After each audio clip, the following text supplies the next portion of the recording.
There was quite a bit of buzz and excitement being generated about the Jets heading into 2022. There certainly was. Maybe Zach Wilson's going to be better in year number 2. This is a team that had 3 first-round picks in the 2022 draft, and even had a very high second-round pick. You're looking at Sauce Gardner, Garrett Wilson, and Jermaine Johnson in round 1. Breece Hall early in round 2.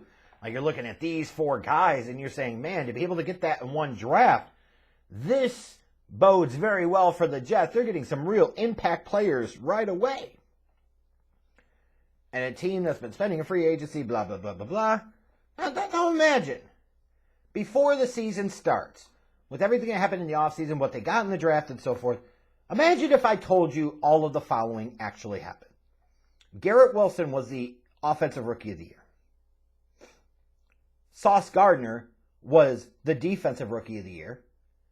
Not only was he the Defensive Rookie of the Year, he was a Pro Bowler, which you say, yeah, it doesn't really carry much weight. Tend to agree with you now.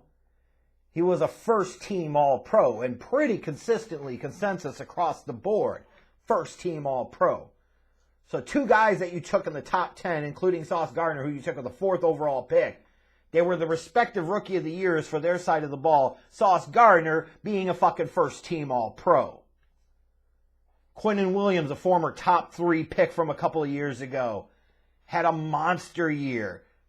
12.5 sacks. At sometimes it looked like he could be a real Defensive Player of the Year candidate. Second-round pick Breece Hall, averaged 5.8 yards per carry. The Jets defense finished 4th in yards allowed and 4th in points allowed. Now, typically you would sit there and say, God damn, that's a team that had a huge turnaround in 2022. They had to win double-digit games, might even win a playoff game or 2, and I'm scared of them in the future because they got some really nice freaking talent there. Jets fans would say, yeah, all of that's fucking nice, but the quarterback position is a hot fucking mess, and the offense was largely dog shit, and of course this team would miss the fucking playoffs. And Jets fans, of course, for their well-merited and deserved cynicism, would be absolutely correct. All those things. You had the Offensive and Defensive Rookie of the Year. The guy you took 4th overall was a first-team All-Pro. Quinnen Williams had 12.5 sacks. Your damn second-round rookie running back averaged almost 6 yards a damn carry.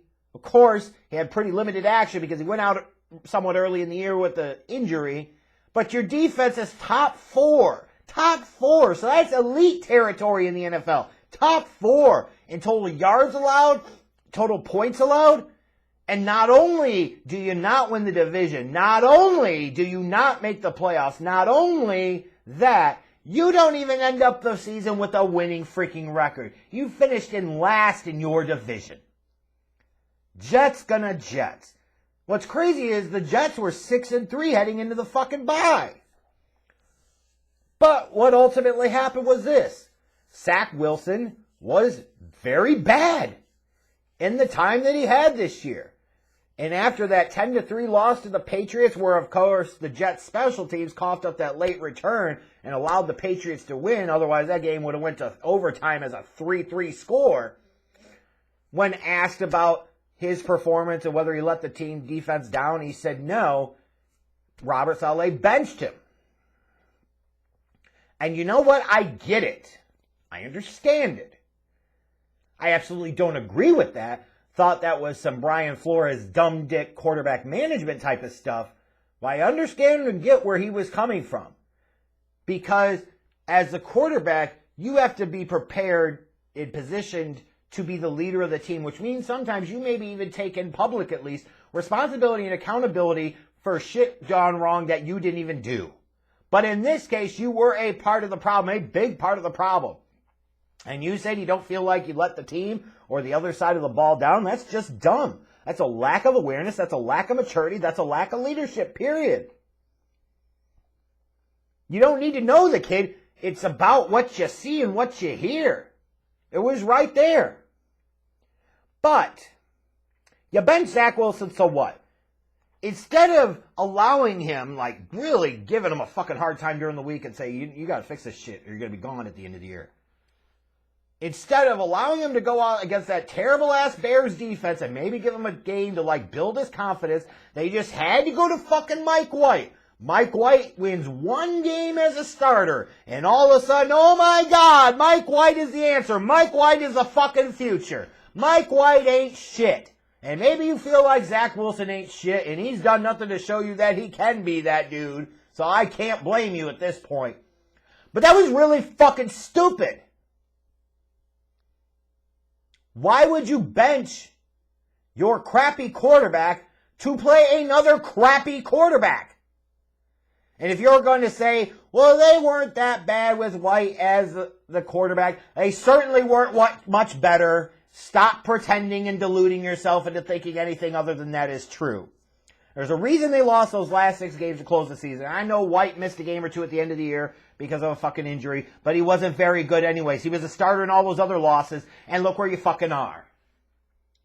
Now you go into this offseason with all types of questions. You know Mike White's not the fucking guy.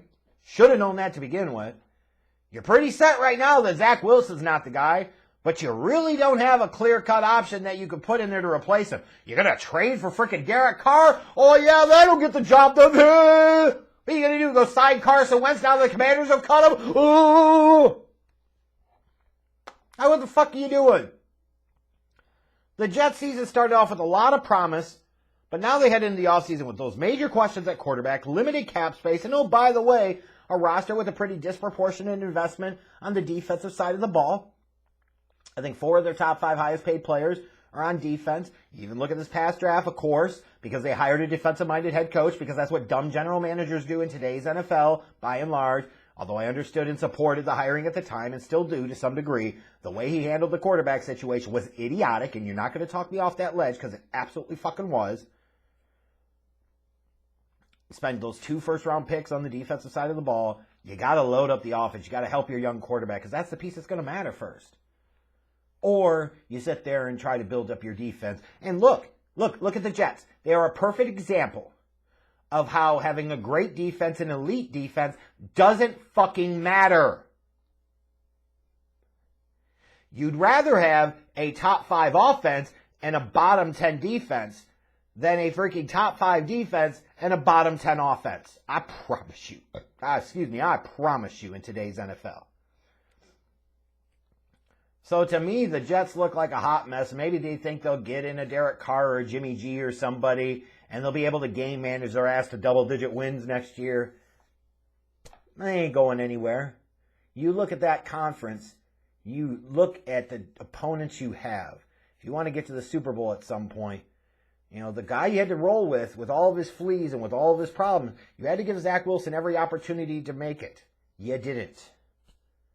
So he's done. He's just done. Are you going to go back to him? I don't believe that when I see it. And he's done nothing to earn that chance to go back because he absolutely sucked and he looked like he didn't fucking care. So fuck him. But there ain't really a better option out there. Aaron Rodgers is a better option. Did you watch him in Green Bay last year? He sucked. There's a reason the Raiders are moving off of Derek Carr. There's a reason the 49ers have no hesitation about wanting to let Jimmy G go. Good luck with that, Jets fans. Sorry, Gang Green. I know it was a disappointing season and the future looks kind of murky now. If anything, though, it should feel kind of comfortable to you because that's Jets, Jets, Jets for you.